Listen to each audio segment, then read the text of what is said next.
Senator Osmena. Yes, let me follow up on Senator Rector's line of questioning. Your counsel is here with you.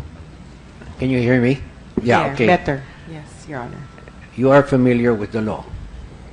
You are familiar with the Anti-Money Laundering Act. Yes, Your Honor. All right. And you know that you are a covered institution, Yes, Your Honor. or a covered person as we amended it in later law. And Section 9A reads, covered institutions or covered persons shall establish and record the true identity of its clients based on official documents. They shall maintain a system of verifying the true identity of their clients, and in case of corporate clients, require a system of verifying their legal existence and organizational structure, as well as the authority and identification of all persons purporting to act on their behalf. Now, you say you didn't know Mr. William Go. Yes, Your Honor. You violated the law. I actually... No, you don't depend. It does not say you can depend on another institution's know your customer practice. You are supposed to also know your customer.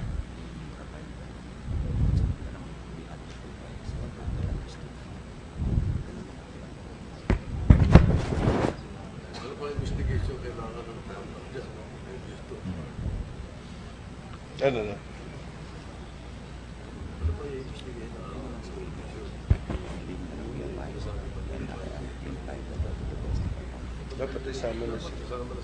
We abide and implied the law to the best of our knowledge, Your Honor. Well, I think your counsel should now teach you how to properly apply the law. Ignorance of the law is no excuse. Now, that's a very well known.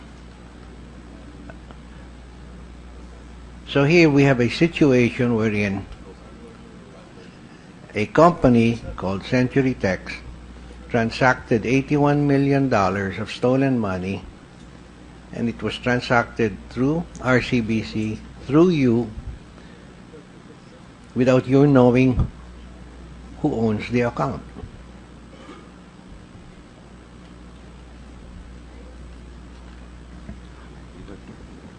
I was told by the branch manager that it was owned by William Go.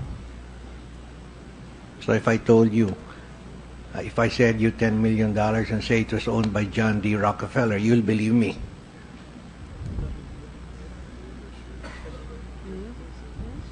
The John D. Rockefeller has been dead for about 50 years already.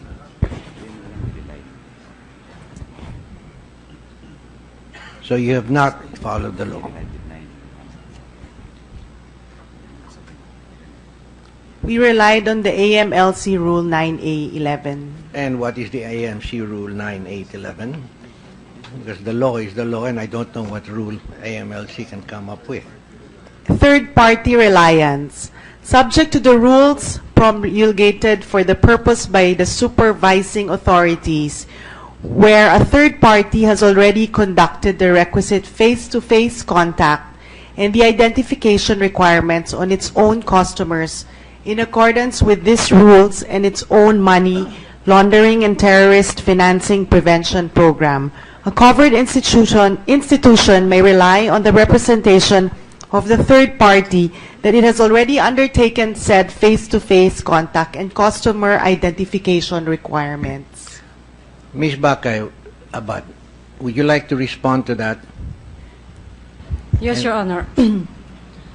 That provision that was read by Ms. Bautista was taken from Bangko Sentral ng Pilipinas Circular 706, and that is specifically subsection X 806.1.E.3, and that should be read in conjunction with subsection X 806.2.E.1.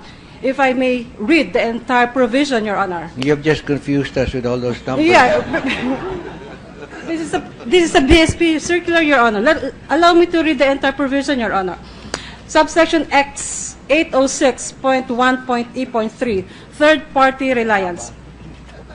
where a third party as defined under subsection X 806.2.E.1 has already conducted the requisite face-to-face contact on its own customer who was referred to a covered institution, the latter may rely on the representation of the third party that it has already conducted face-to-face contact, provided that the pertinent requirements in subsection X 806.2.E.1 are also met, and that subsection X 806.2.E.1 provides, Your Honor, if I may.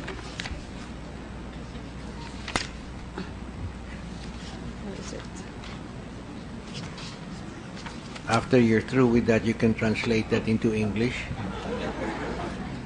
Here are the requirements under subsection X 806.2.E.1, Your Honor. Where the customer transacts through a trustee, nominee, agent, or intermediary, which is a third party as defined in the circular. A covered institution may rely on the customer identification process undertaken by a third party. For purposes of this subsection, the third party shall refer to 1. A covered institution as herein specifically defined and as generally defined by the AMLA as amended and its revised implementing rules and regulations. Or, 2nd, a financial institution operating outside the Philippines that is covered by equivalent customer identification requirements.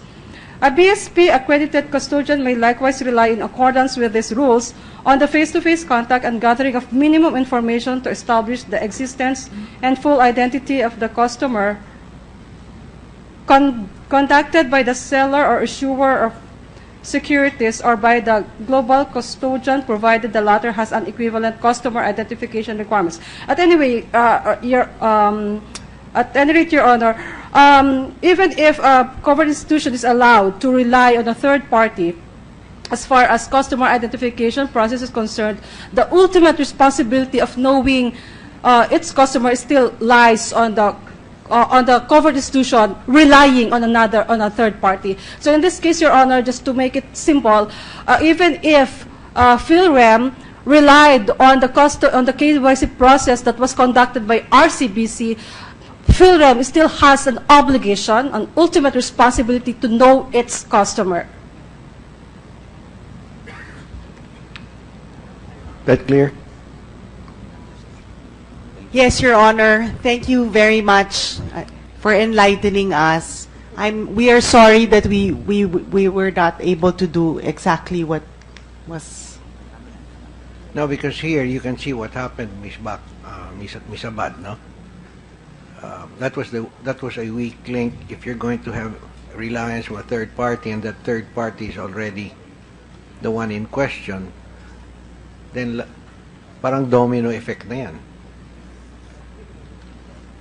Pwede magturuan ngayon. So, the way that sounds, I'd like to have a copy. The committee would like to have copies, but we'd like you to re-examine that and tighten that up.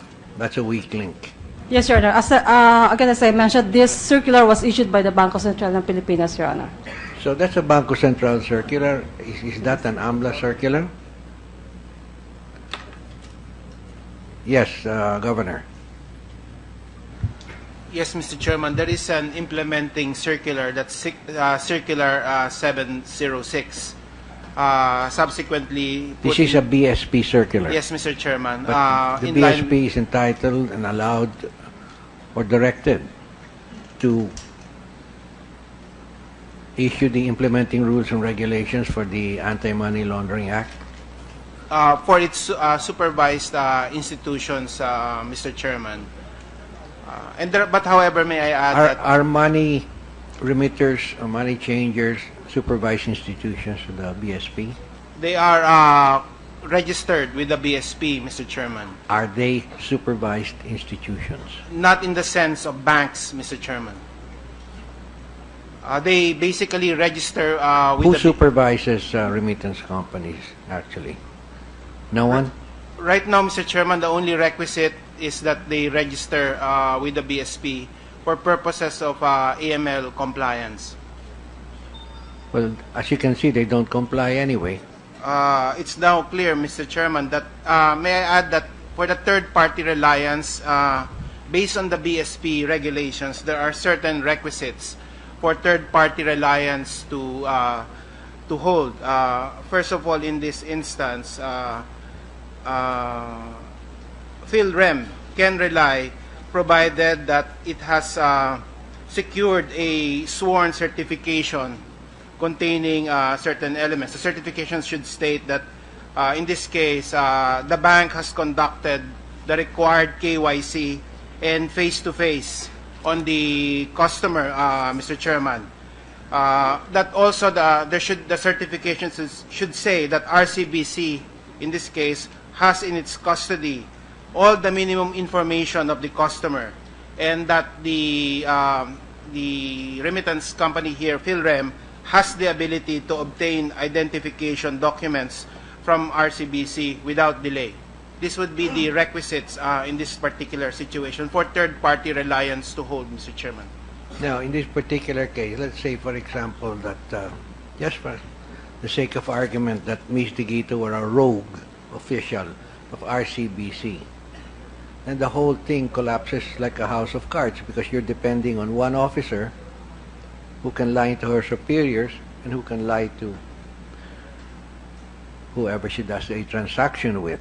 Now, what's your backup in a case like that?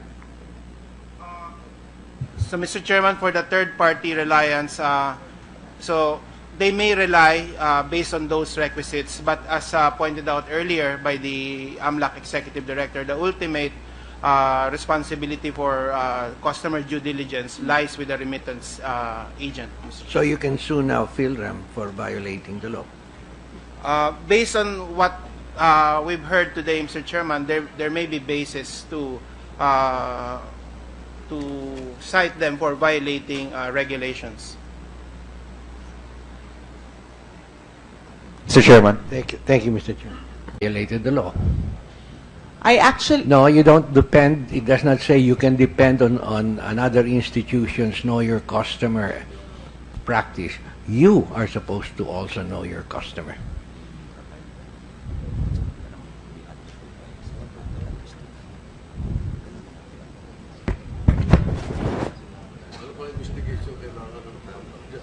That you are a covered institution Yes, Your Honor. or a covered person, as we amended it in later law.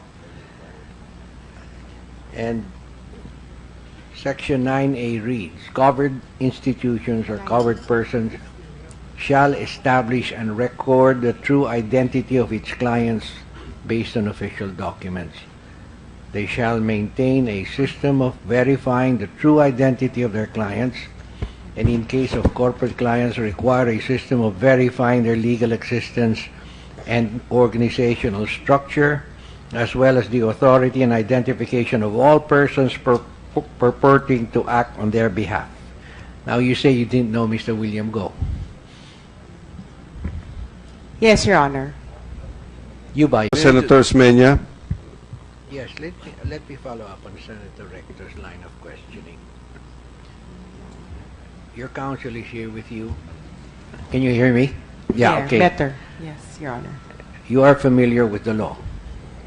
You are familiar with the Anti-Money Laundering Act. Yes, Your Honor. All right.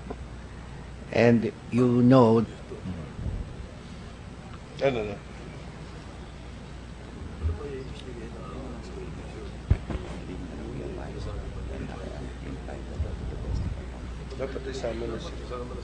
We abide and implied the law to the best of our knowledge, Your Honor. well, I think your counsel should now teach you how to properly